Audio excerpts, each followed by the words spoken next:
Alors écoutez-moi bien, les gars. Les activistes que vous êtes, nous formons une seule famille. Nous sommes comme une famille polygamique. Le père a fait beaucoup d'enfants avec plusieurs femmes. Et dans cette famille-là, chaque enfant défend la maison de sa mère, défend le nom de sa mère. La maman porte le nom de son mari. Le nom qu'elle a adopté quand elle a épousé son mari. Alors, quand vous entrez dans la grande concession, vous arrivez, on dit que non, la concession là, c'est la concession de M. Muchunguchum. Ces enfants-là, c'est les enfants de Muchunguchum. Quand vous entrez dans la concession, vous êtes les enfants d'une même famille. Mais à l'intérieur de la concession, vous verrez que chaque enfant se dirige dans la cuisine de sa mère. D'autres vont aller chez Brigitte, d'autres vont aller chez maman Otante, d'autres vont aller chez maman Itani, d'autres vont aller chez maman... Chacun se dirige dans la cuisine de sa mère. Mais au fond là-bas, nous avons le salon principal. Là où se passent les réunions familiales autour du père. Nous tous, on va en réunion dans la grande maison, on mange là dans la grande maison. C'est là où se règle tout. Dans la grande maison. Et nous, notre grande maison, et notre père, c'est le Cameroun. C'est le Cameroun. Et quand nous arrivons tous au Cameroun, chacun prend sa route, d'autres iront en Konsamba, d'autres iront à Zoïtele, d'autres iront à Bala, Fondjemon Kouet, Bangante, Bafoussam, Gaondere, Mbouda, partout. Chacun prend sa route. Mais quand nous sommes dehors, là, nous parlons auquel nom? Nous parlons au nom de qui? Nous parlons au nom du Cameroun. Je suis Camerounais. On voit Roger Mila, je suis Camerounais. On voit Etoffi, je suis Camerounais. On parle au nom du Cameroun. Il faut faire attention à ça, les gars. Faisons attention à ces comportements. Si certaines choses ne peuvent pas nous être utiles aujourd'hui, elles vont nous être utiles demain pour les générations à venir. C'est pour ça que vous voyez beaucoup d'entre nous qui sont dans ceux qui sont des pasteurs, toujours parler, mener la bonne parole. Si nous passons dans le temps à nous tirer dessus comme ça, tout le temps, quelle est la raison d'aller s'asseoir et dire que non, je crois en Dieu? Dieu, c'est pour t'apporter quoi? C'est-à-dire, tu crois en Dieu quand tu es à l'église. Hein? Tu crois en Dieu quand tu es à genoux à l'église. Et là, quand tu sors de là, tu dis, bon voilà, je reprends mon bâton de méchant. J'ai croisé un gars, un jour, il me dit, je lui dis, non, petit frère, il faut calm down. Quand quelqu'un, un aîné te dit calm down, ne veut pas dire qu'il a peur. Le petit frère là il m'avait dit un jour à Londres, non, moi je suis méchant, hein, grand frère. Moi je suis méchant, hein. Je suis méchant. Non, moi je suis méchant. J'ai dit, petit frère, la méchanceté amène où? La méchanceté n'amène nulle part. Tu poseras un acte tout de suite, tu auras la gloire de tout de suite, on va parler maintenant, demain. Mais quand ton tour arrivera, tu diras aussi que l'autre aussi, il est aussi plus méchant que toi. Il faut faire attention. Nous avons pour mission de promouvoir l'amour. Donc n'attendez pas de moi ici autre chose que l'amour. L'amour. Alors ne faites pas et ne prenez pas des exemples de la famille Mouna. Non. Le père Mouna, il doit se fâcher là où il se retrouve aujourd'hui, là où il se repose. À Kéré Mouna, à Matutu Mouna, Bernard Mouna, aujourd'hui sont au tribunal. Ont-ils usé de tous les différents recours de notre famille, c'est-à-dire le conseil familial avec un chef de famille, c'est-à-dire le conseil du village avec un chef du quartier ou chef du village, la police du quartier ou la gendarmerie, avant de se présenter devant les tribunaux. Donc, quand vous regardez des comportements comme ça, nos papas de plus de 60 ans, qui se retrouvent dans des tribunaux, alors ça vous encourage aujourd'hui toujours à se retrouver comme ça, on dit que non, voilà une famille. Quel est l'exemple?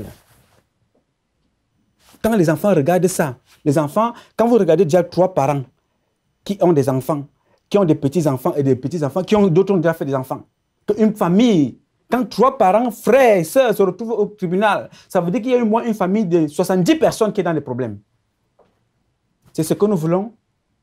Non, pas avec moi. Jamais. Je n'abandonnerai jamais Junior Zogo. Jamais de la vie.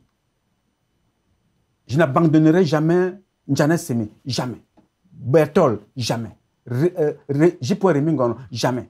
Chantal Tita et tous les activistes qui y sont, quels qu'ils soient, jamais. Ce n'est pas ma mission. Je prends l'amour et le partage. Ça ne m'empêche pas d'être en colère. Hein. Je peux aussi me fâcher. Mais je sais où exprimer ma colère. Je peux aussi être mécontent. Mais je sais où exprimer mon mécontentement. Des comportements comme le comportement de la famille Mouna, il y en a eu même chez moi. Je peux vous rappeler que Emma Otou et son frère Emma Basile sont morts sans se parler. Donc, si vous ne vous parlez pas sur cette terre et qu'on nous dit qu'il y a une autre vie quelque part, c'est là-bas que vous allez vous retrouver en tant que frère et faire vivre normalement. Vous ne vous parlez pas ici. Vous vivez ensemble sur le sol de nos ancêtres. Vous ne vous parlez pas. Vous ne vous saluez pas. Vous ne vous dites rien. Vous vous détestez. Les enfants se détestent. Les petits-enfants se détestent. Vous mourrez sans vous parler. Et c'est là où vous êtes parti que vous allez vous parler?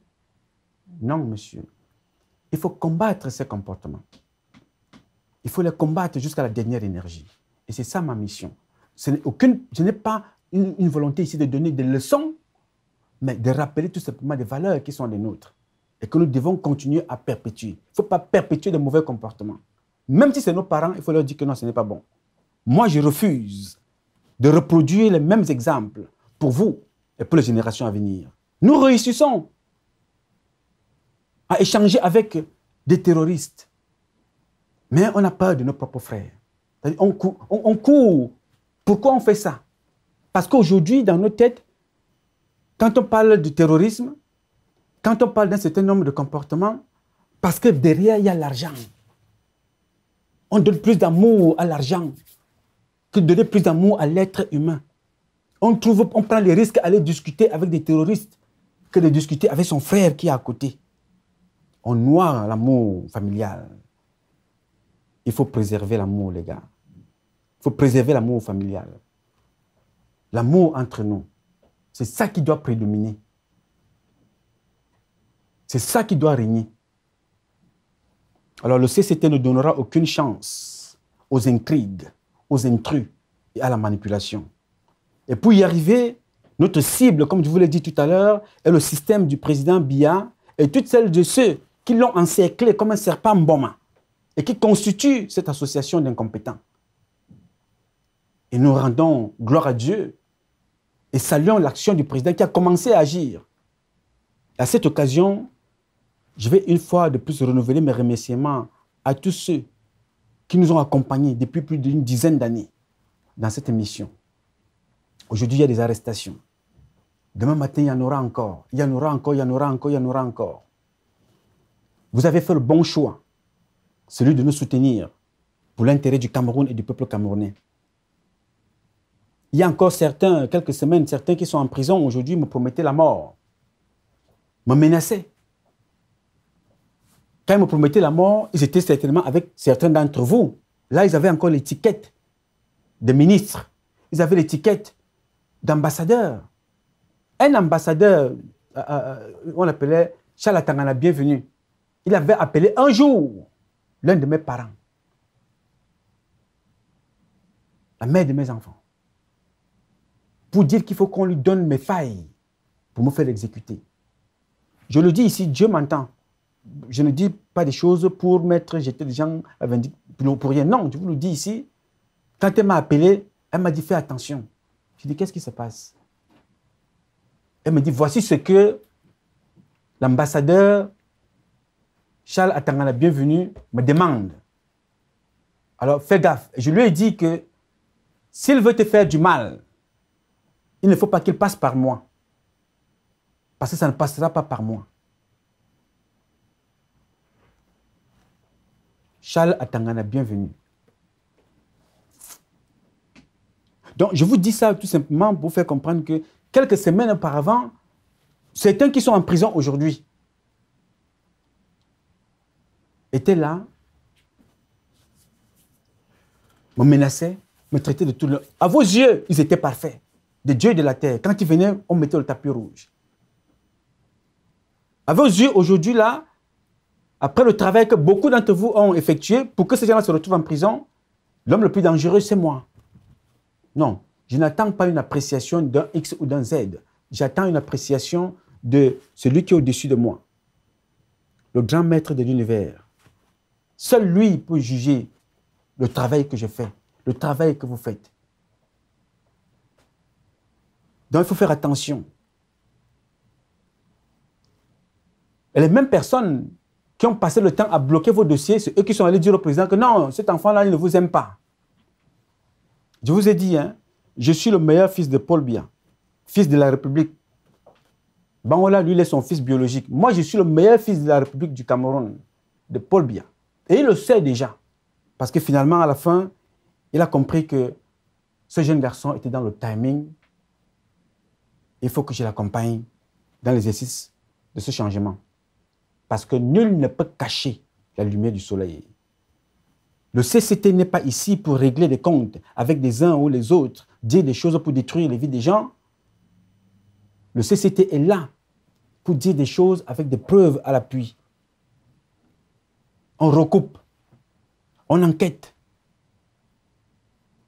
avant de faire un récit minutieux pour l'intérêt de notre pays. Notre cible, c'est pour l'intérêt de notre pays. Jamais le CCT ne s'attaque à un activiste comme nous. Parce que même si nous ne partageons pas les mêmes méthodes, car chacun des activistes a ses méthodes, mais à partir du moment où nous partageons les mêmes adversaires, c'est l'essentiel. Alors c'est dans cette optique-là que vous devriez faire attention. Parce que dans l'image, dans le combat que vous avez, vous devenez des cibles à abattre. Vous êtes exposé à la critique, au mensonge. Vous êtes exposé à l'insulte, aux menaces de mort, à la manipulation.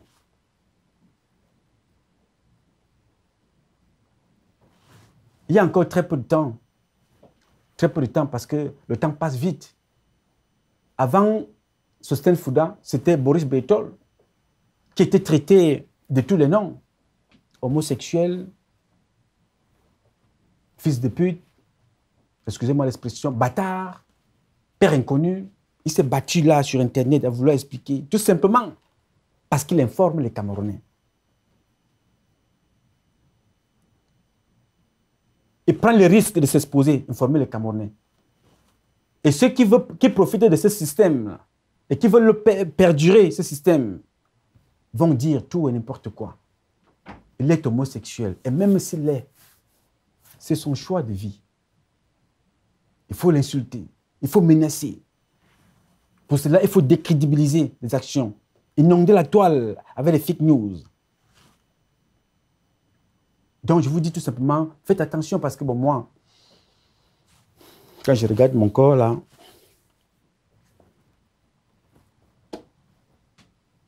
ça veut dire que je n'ai rien à branler. Et je ne vous dis pas de vous en foutre. Je vous dis tout simplement que ça vous serve de leçon. Parce que d'autres viendront même avec des fausses informations pour vous pousser à la faute afin de vous décrédibiliser et décrédibiliser vos actions, vos publications. Alors je vous rappelle d'être vigilants, les gars, d'être unis. Même si vous ne vous aimez pas, respectez vos actions, comportez-vous, respectez votre combat. C'est la même compagnie. J'ai mon frère qui vit à Los Angeles, Loïc. Et j'ai ma soeur qui vit aussi dans un autre état, une autre compatriote, Nadège Mbango. Tous ces gens-là,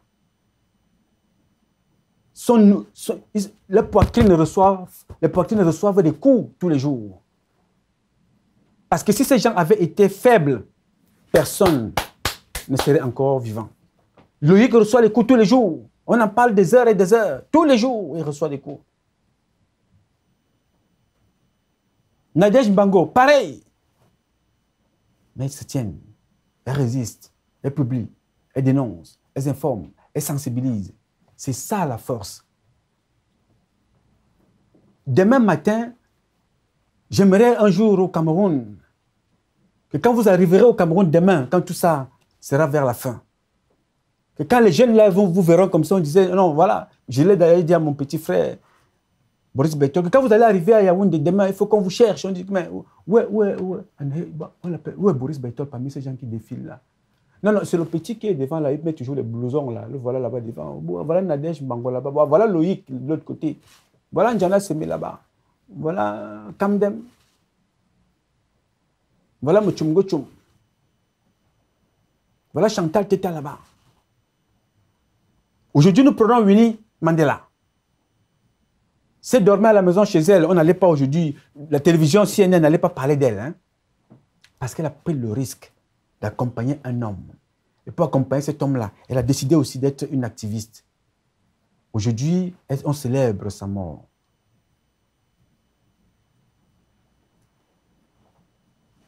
Respecter l'autre, c'est respecter aussi sa contribution dans l'action.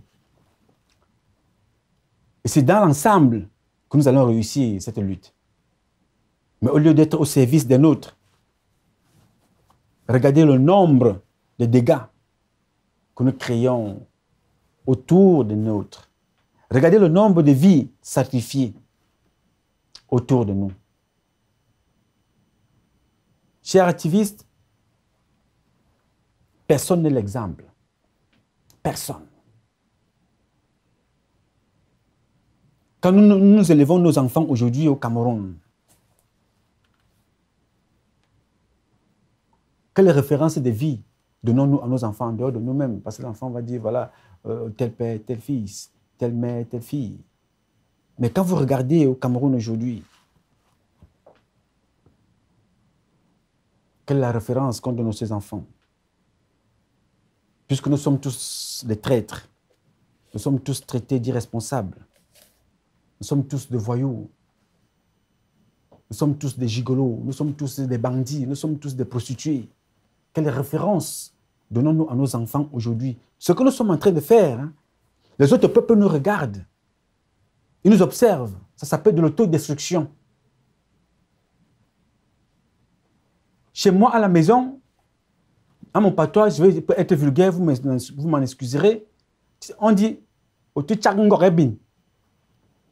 c'est-à-dire, tu vas t'asseoir toi-même comme ça, tu commences à taper le caillou sur tes propres bijoux de famille. C'est ce que nous sommes en train de faire là.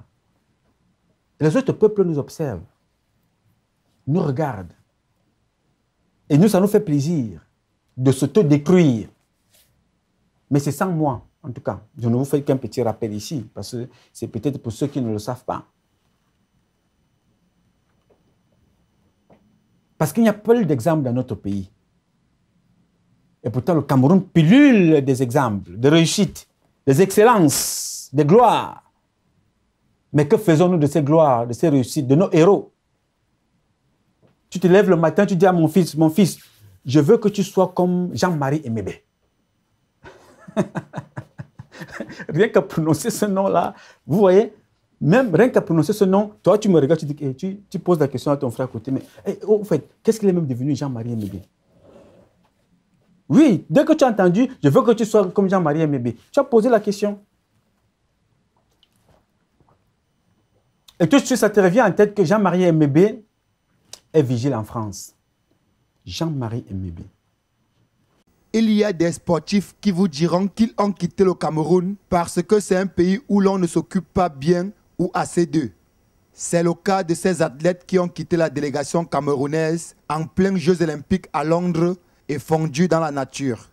Après la polémique sur la fuite de ces athlètes, l'heure est à l'analyse. Pour comprendre, nous sommes allés à la rencontre d'une légende du sport camerounais, aujourd'hui dans l'oubli. Boxeur professionnel. C'est un vrai champion, Jean-Marie. Pourquoi cette désertion? Eh bien parce que Jean-Marie Emébé est trop fort. Son palmarès parle pour lui. 45 combats, 40 victoires, 2 nuls, 3 défaites. Champion d'Afrique des poids Walter, champion d'Afrique des poids moyens par KO, finaliste au championnat du monde militaire, sélectionné aux Jeux olympiques de Montréal. Il passe professionnel et affiche dans la foulée 12 victoires consécutives, dont 11 KO. De l'Europe aux États-Unis, Jean-Marie Emébé était le Mohamed Ali africain.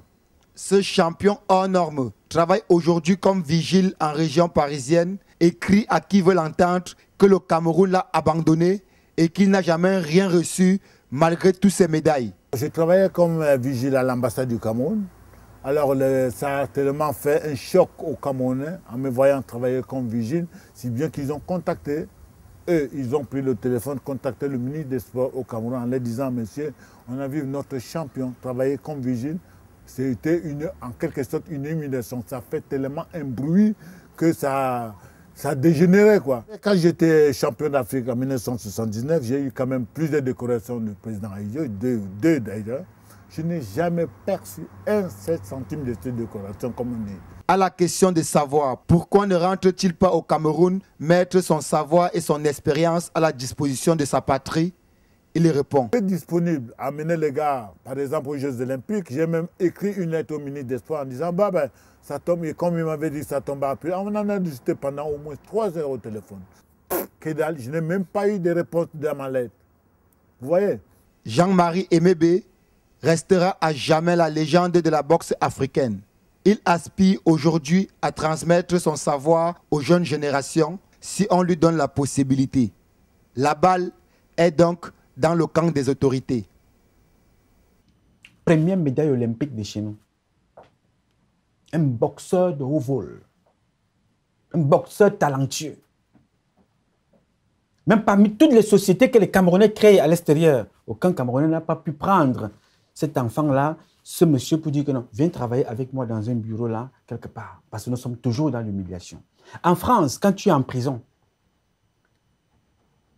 si tu veux sortir de prison, on te demande qu'il faut que tu trouves une société pour te réactualiser, pour te réadapter.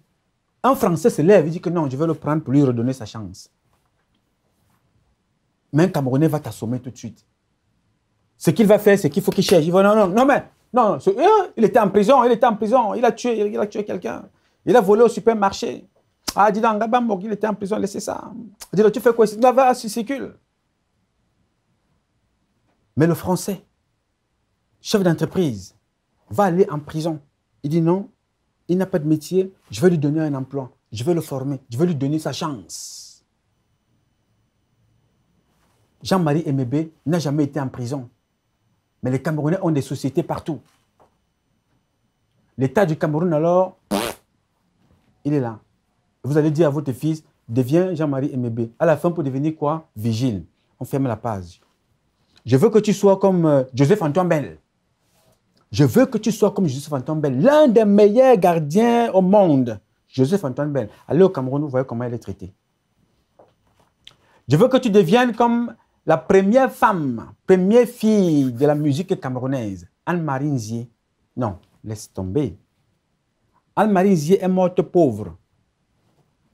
Le président lui a donné la voiture, on a volé la voiture. Le président lui a donné une maison, le jour où les mêmes personnes, c'est-à-dire le Camerounais, je ne sais pas, mais vous n'allez pas nous dépasser. Vraiment, oui, job, vous n'allez pas nous dépasser. Le jour où la maman va visiter sa maison, on lui monte une maison de 3 ou 4 pièces. Les chambres, le salon, tout. Mais le jour où il faut intégrer sa maison, on va la mettre dans une maison d'une pièce. Elle vivait autour de ses bagages, ses valises, ses effets. Elle vivait là comme ça, là, comme une clocharde à l'intérieur de sa maison. Elle est morte de sous-alimentation. Sous-alimentation. Elle est morte de ça. Dans notre pays, au Cameroun. Un exemple, une gloire, une célébrité. Voilà sa fin dans notre pays. Je veux que tu sois comme Onane Lundu. Je veux que tu sois un meilleur footballeur. C'est-à-dire, vas-y mon fils, deviens comme Onane Lundu. On l'appelait Panka à l'époque. Il nous a quittés, paix à son âme. Ancien défenseur central des Lions Indomptables. L'un de nos héros. Je pense des années 84, si j'ai encore la bonne mémoire, j'étais encore jeune là. Il est mort. Pauvre, sans rien. Voilà des exemples chez nous. Qui est l'exemple? Comment allons-nous faire? Que faut-il faire pour changer les choses? Qu'avons-nous fait de nos exemples qui pullulent dans la société, dans notre pays? Pourquoi passons-nous notre temps à les détruire comme ça? Et pourtant, ils sont tous compétents dans tous les domaines. Tous les domaines, je vous dis. Je n'ai jamais vu un peuple aussi instruit. En Allemagne, m'a-t-on dit, plus de 10 000 ingénieurs camerounais en Allemagne. Autant de médecins. Vous connaissez la directrice de TV5? C'est une Camerounaise, Denise Epoté. Vous connaissez le premier Camerounais à travailler pour Voice of America, something like that, but I don't even remember. Maxime Voum Voum. Il est mort, personne n'est même au courant. L'un des premiers Camerounais. Vous connaissez le plus grand cardiologue camerounais à Lyon? C'est un Camerounais. Un Camerounais est préfet en France. Un Camerounais a un grand poste à la francophonie. Ils sont partout. Occupent des bons postes dans des grandes structures internationales. Pourquoi vous n'entendez pas parler de Thomas Nkono? Vous n'entendez pas parler de Thomas Nkono parce que Thomas Nkono vit en Espagne. Il forme les jeunes footballeurs espagnols. Le jour où il décidera de s'installer définitivement au Cameroun, on va lui doter un costume du manque de respect et le pantalon de l'humiliation. Il dit, tiens, porte ça. C'est avec ça que tu vas te promener ici. Ça, c'est le cimetière de gloire. Tu as réussi à l'étranger, tu as réussi où tu veux, c'est ici que nous on t'enterre. C'est ici là que nous finissons ta carrière. C'est pour cela que ceux qui ont réussi font tout pour être au service de notre pays, font toutes les démarches, aspirent toujours à rentrer au Cameroun. Mais les nôtres font tout aussi pour les décourager.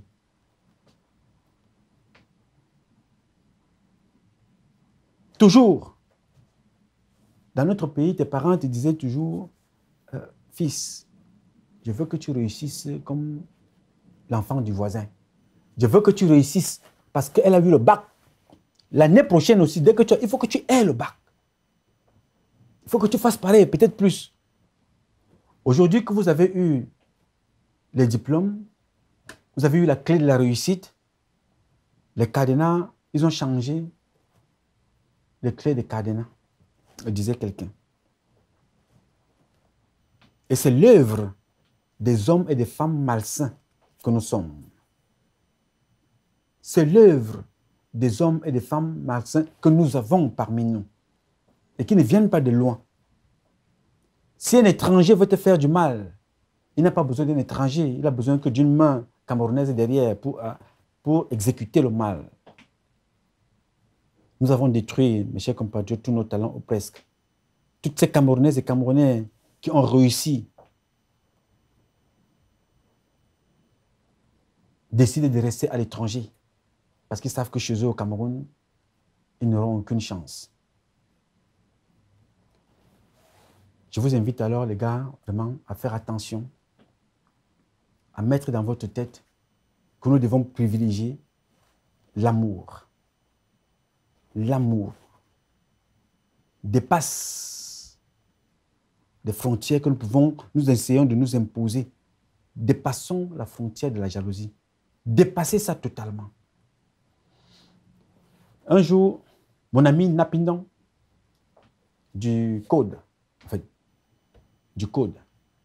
m'avait dit un jour, moi je pense qu'il y a un problème de leadership parmi ces activistes-là. J'ai dit à Napindon, il est encore vivant. Ce que je te dis là, c'est ce que je maintiens partout.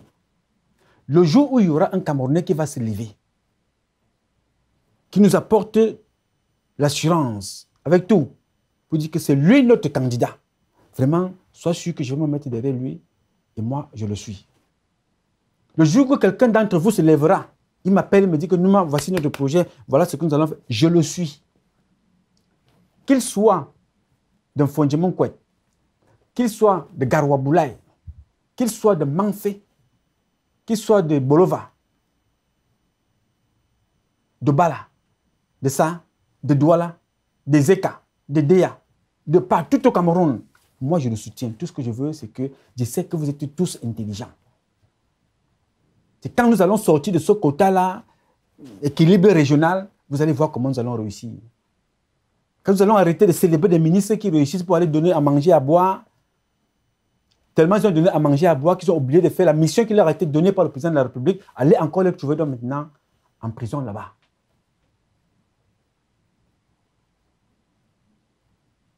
Donc, les gars, je voulais vous le dire. Privilégions la solidarité. Il y aura toujours des attaques. Mon ami Claude me disait ce matin, vraiment, moi je ne sais même pas. Hein. Donc, tu vas t'asseoir, tu crois que tu prendras le temps, mais comment? Je suis content que tu sois attaqué, ça veut dire au moins que nous avons quelqu'un sur qui tirer.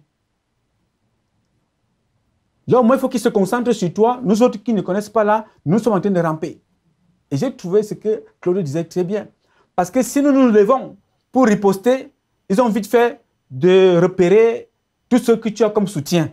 J'ai trouvé ça trop intelligent. Il me dit non, laisse-toi tirer dessus. Nous voyons, nous lisons, nous regardons. Laisse-toi tirer dessus. On observe, on voit. La facture, ce sera à la fin. Pour le moment, laisse, continue ton chemin. Et c'est bon. Parce qu'au moins, on aurait vu. Et je peux te faire comprendre que tu verras le changement du Cameroun. Et le moment arrivera où tu reverras ces gens. Bruno Le Maire, l'homme qui insultait Emmanuel Macron, dénigrait Emmanuel Macron. Ouais. Bruno Le Maire. Darmanin. Tous ces ministres-là, aujourd'hui, quand ils regardent le président Macron, ils se disent que, mon ami, rien ne peut stopper le destin d'un homme. Et ce destin-là, c'est toi, comme disait le pape François, ton corps et ton entreprise. Tu dois le formater, le former. Affronter, comme tu bondelopes ton corps pour affronter la neige, pour que le front ne te touche pas. Voilà un bel exemple que je vous donne là. Comme tu sors pour affronter la neige, tu mets les chaussettes, tu mets les bottes, tu doubles les cyclistes là, tu mets le pantalon dessus et tu mets un manteau, tu te serres. C'est comme ça qu'il faut doper le corps pour affronter cette vie en société. Ces gens qui ont passé leur temps à faire le rigolo, parce qu'il y a un prêtre qui est parti là, ce prêtre qui est dangereux, qui est allé en prison, aller défier Biya. Voilà donc un autre ennemi de Biya. Les voilà, ils sont en train de se démasquer. Ce monsieur ne s'est jamais présenté quelque part pour aller soutenir les enfants quelque part. Maintenant, il court aller lire une messe en prison parce que ses clients sont en prison. Il va défier, il va lire la messe en prison pour défier l'autorité de Biya. Biya a suivi ce que Atebe Yeni lui avait dit. Nous ici, nous sommes tout simplement en train de répéter ce que les nôtres ont fait. Parce que nous, on ne crée rien. Comme d'ailleurs, rien ne se crée dans cette société, on transforme seulement. Et on change le style de le faire.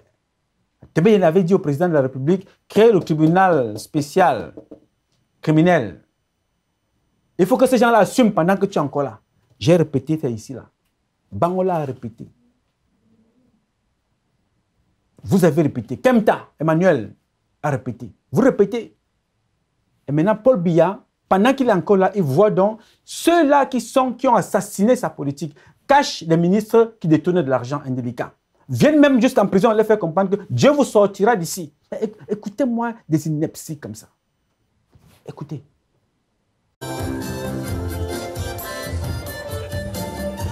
Prison centrale de Yaoundé, de la joie, de la vie et de l'espoir en cette journée sainte, à la gloire de la résurrection de Jésus-Christ.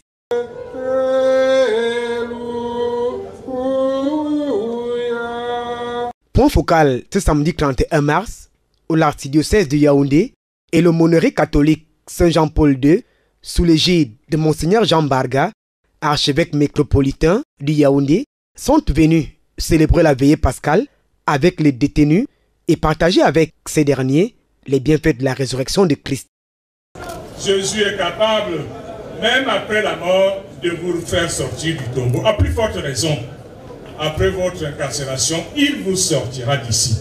L'homme étant un apprenti, la douleur sans maître, cette visite pascale a permis aux détenus de comprendre le sens véritable du mot prison. Quand on a la foi en Christ, la prison n'est pas une tombe. On ressuscite avec le Christ et on sera libre. Et comme le disait l'archevêque Jean Barga, on n'a jamais été aussi libre que quand on est en prison. Touchés par le message de rédemption, de nombreux prisonniers ont décidé de donner leur vie en Jésus, qui est venu mourir pour leurs péchés et ressusciter le 3e jour.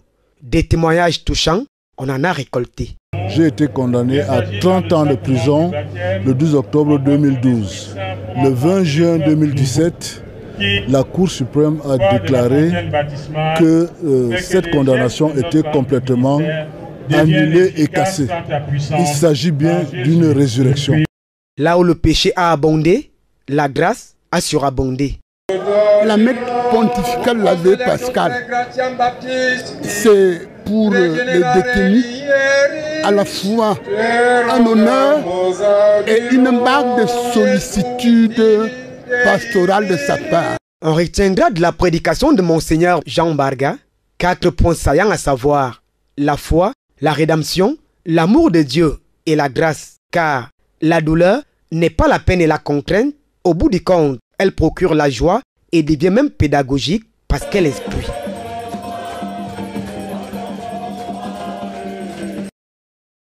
Vous écoutez des choses comme ça. C'est-à-dire que, au lieu de dire à ces gens, vous avez été, la société vous condamne parce que vous avez été incorrect vis-à-vis des vôtres. Il faut vous rependre. Il faut demander pardon. Il faut solliciter le pardon de Dieu et le pardon des institutions. Et toi, tu viens de dire que Dieu le sortira de là. Même Dieu que tu vois, mon cher frère, a puni ses propres enfants. Hein. Ah oui, Dieu s'est levé un jour comme ça. Il y a des villes que Dieu a complètement rasées parce qu'il n'était pas content. Voilà donc les ennemis de Paul Biya que vous voyez là. Les ennemis qui ont passé leur temps à cacher ces gens-là. Les Adalbenjana qui ont tué maman Juliette et toi. Les voilà, les ennemis de Paul Biya. L'église catholique du Cameroun. Une organisation criminelle. Ne faisons pas comme ces gens, les gars. Nous, la diaspora, activistes, je dis. Activistes, je vous demande de ne pas perdre le nord. Ce que je vous dis ici, là, je ne vous dis pas de ne pas m'insulter. Hein. Insulter même, c'est bon. C'est important pour moi. Chacun sait faire la différence. Ne vous arrêtez pas, continuez. C'est très important. Quand je regarde les grands qui sont autour de moi, qui ont évolué comme ça, là, je dis, oh tiens, bien, c'est cool. Let it go.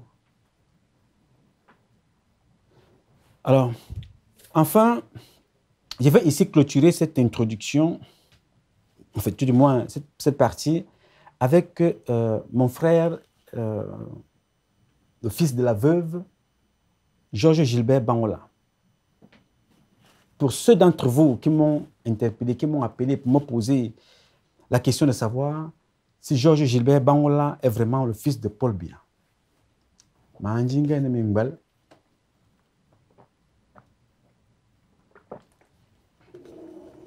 Satan. Aussi, c'est la sorcellerie. J'ai déjà reçu cette question-là plusieurs fois. J'ai décidé de venir vous répondre ici aujourd'hui. Quand nos parents font leurs choses, nous ne sommes pas là. Quand le père Biya faisait ces choses, moi, je n'étais pas là. Je ne peux pas répondre à cette question. Le Camerounais est quand même assez terrible.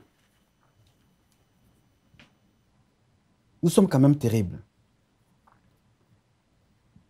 Vous n'allez jamais vous lever pour dire que ce que Gilbert Bangola fait, eh bien, comme je disais tout à l'heure, chaque fois que quelqu'un s'attaque au système actuel, pour moi, il devient un allié, un partenaire dans sa méthode. Donc, vous n'allez jamais vous lever pour demander comment apporter votre contribution idéologique sur le combat de ce que fait Georges Gilbert Bangola. Non, tout ce qui va vous intéresser, c'est est-ce que c'est le fils de Paul Biya? Est-ce que Bangola est vraiment le fils de Paul Biya? Toi qui es Betty, toi qui es de l'autre côté, bon, il y a une fois, est-ce que c'est vraiment le fils de Paul Biya? Ça ne m'intéresse pas, mon cher frère. Vraiment, ça ne m'intéresse pas. Je ne sais pas ce que vous voulez que je vous dise. Bangola est un Camerounais qui s'est levé il y a plusieurs années maintenant. Il vous a dit qui était son père. Je suis le fils de. Paul Biya n'est pas mort. Il vous dit, je suis le fils de. Et dans un marre, qu'il vous dise ça maintenant, ou qu'il vous ait dit ça tard, mais il vous l'a quand même dit. Que son père, c'est Paul Barthélemy Biya-Bimvondo. Mais chaque jour qui passe, il faut qu'il y ait un journaleux qui va lui poser la question, qui est votre père? Quelles sont vos sœurs? Vraiment, moi, je ne comprends pas. Elles travaillent où? Elles habitent où? Alors, que faites-vous vous-même? Quand est-ce que vous voyez votre père? Avec qui il était hier? Avec qui il était à l'aéroport? Je ne sais pas si vous imaginez, en tant soit peu, le nombre d'enfants qui n'ont pas de père dans notre pays, le Cameroun. Le nombre d'enfants qui n'ont pas été reconnus par leurs géniteurs dans notre pays, le Cameroun. Je peux vous rassurer que ce nombre est énorme. Et pas seulement dans notre pays, le Cameroun, dans le monde. Ce nombre des enfants qui n'ont pas été reconnus par leur père géniteur est énorme. Immense. C'est beaucoup. C'est déjà une question très difficile pour tous ces enfants qui n'ont pas de père. Je veux ici que ce soit clair. Je ne réponds pas ici à la place de Bangola parce que le sujet est au-dessus, c'est pas au-delà de Bangola.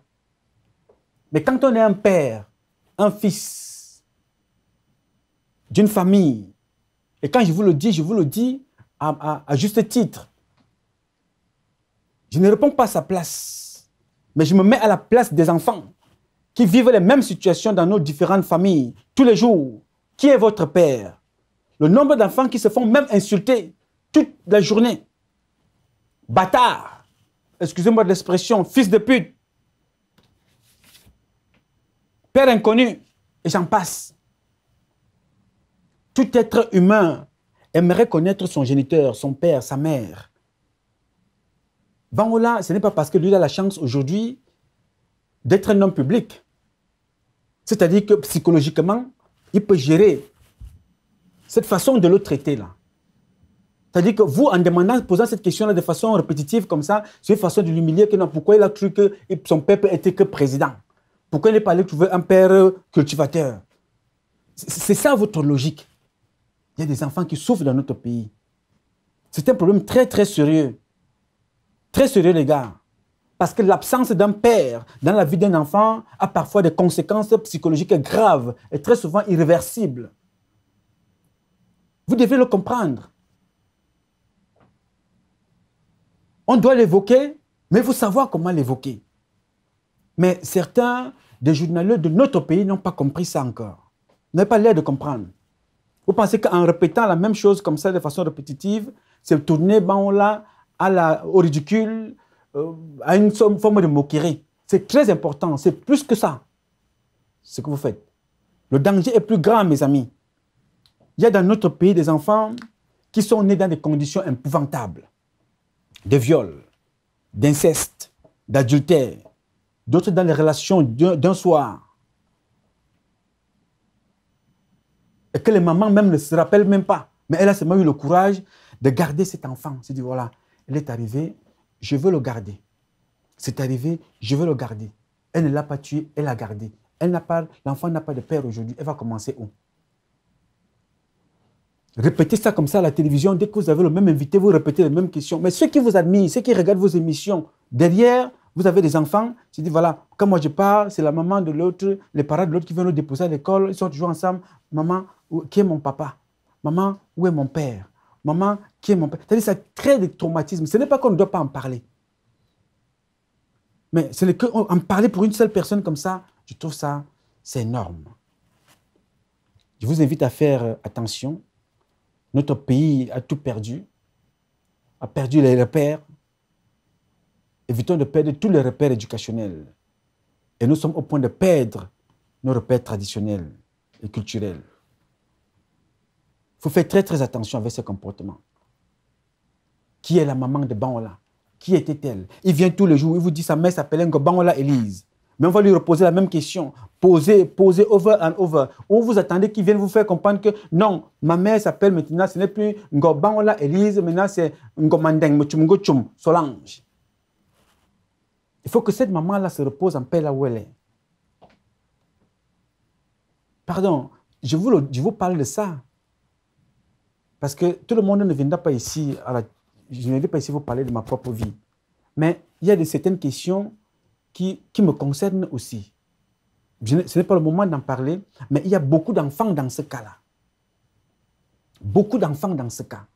Il faut faire très très attention. En parlant du côté engagement politique, de son engagement politique, j'ai reçu aussi beaucoup de vos messages de soutien, d'encouragement, demandant un certain nombre de choses.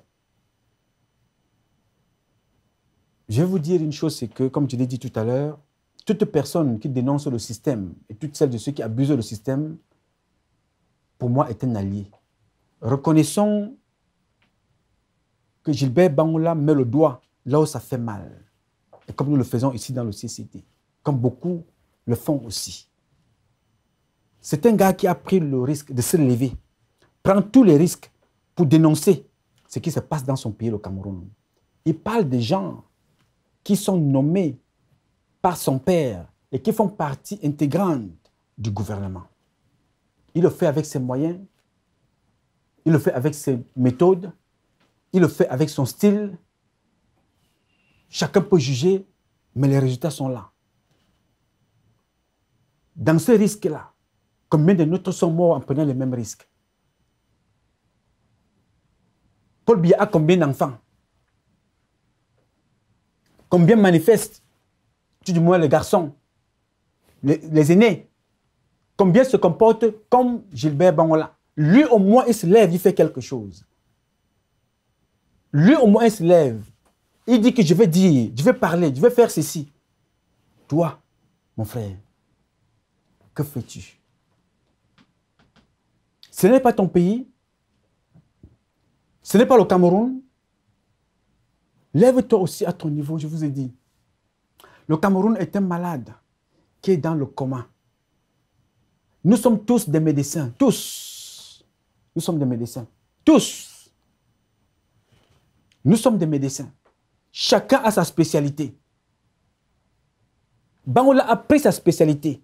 Le patrimoine public, il suit. Nouma a pris sa spécialité. Boris Berthold a pris son domaine. Emmanuel Kemta a pris le sien. Junior Zogo, il a pris le sien. Chacun doit faire quelque chose. Si nous nous levons tous, comme le fait Bangola, comme nous le faisons ici, comme vous le faites ensemble, chacun. Mais le président aurait ces choses-là, la réforme, ce serait passé depuis. Ce gars prend des risques énormes, comme tous ceux qui se battent. Mais certains d'entre nous, nous ne comprenons pas ça. Voilà comment nous traitons donc nos leaders. Vous vous êtes levé hier. Bangola, sa maison a été encerclée, il ne paye pas le loyer. Bangola, il n'est pas le fils de Paul Biya. Bangola, il raconte sa vie. Bangola, il a fait ceci. Bangola, il a fait cela. C'est la même chose que vous faites là, maintenant. Qui voulez-vous exactement? Voilà comment vos leaders sont traités tous les jours. Dès que tu te lèves, il faut te casser tout de suite. Et celui qui le fait est caché quelque part. Vous imaginez absolument rien à faire, à savoir qui est le père, la mère de Georges Gilbert Bangola. Ce qui m'intéresse, c'est qu'est-ce que Georges Gilbert Bangola nous emporte. Il nous aide à dénoncer. Il combat, il se bat, il prend les coups. Les coups que je prends là, c'est-à-dire si on avait déjà moyen, on allait la battre depuis. Pourquoi il marche avec la sécurité? Il marche avec la sécurité parce que sa vie est menacée. Pourquoi ici nous sommes obligés de nous réfugier auprès de la sécurité? Parce que la vie est menacée. Pourquoi? Parce que tu t'exposes. Et je comprends beaucoup d'entre vous qui ne veulent pas s'exposer.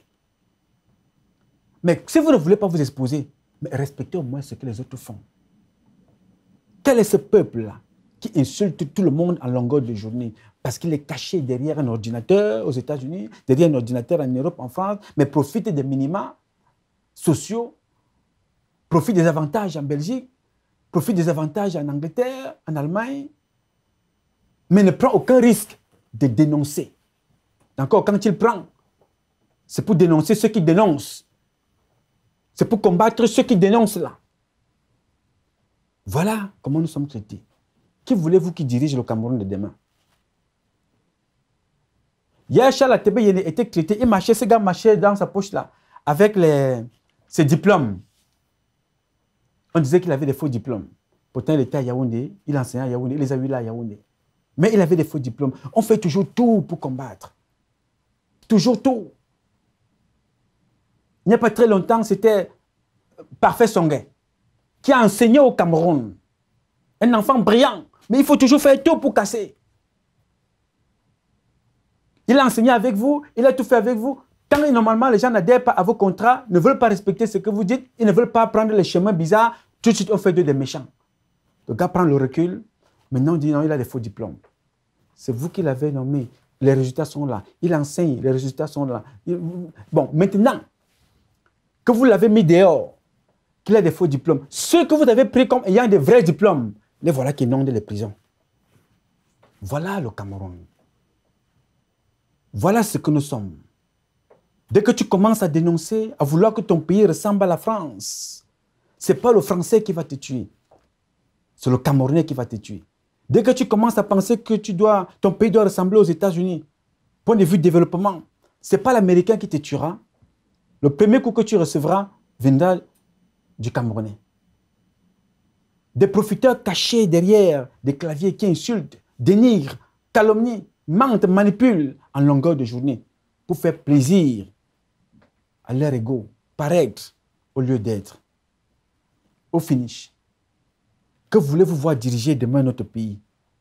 Si vous ne vous entretuez pas la jalousie, pas la méchanceté, pas le tribalisme, tout le monde est mauvais. Moi ici en premier. Mais la seule personne qui est bien, parfaite, c'est toi qui m'écoutes. Toi qui n'es pas exposé, c'est toi qui es bien.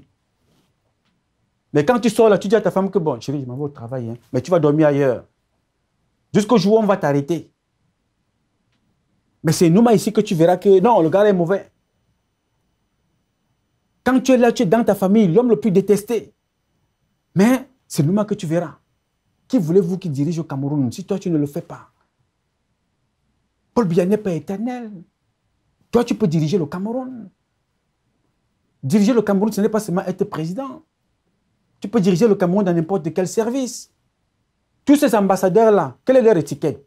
Représentant permanent du président. Il décide de ce qu'il dit. Il représente le chef d'État. Les ministres, pareil. Quelle histoire allons-nous écrire? Et comment allons-nous écrire cette histoire-là? Alors, à vous, jeunes, écoutez-moi très bien. On fabrique des managers.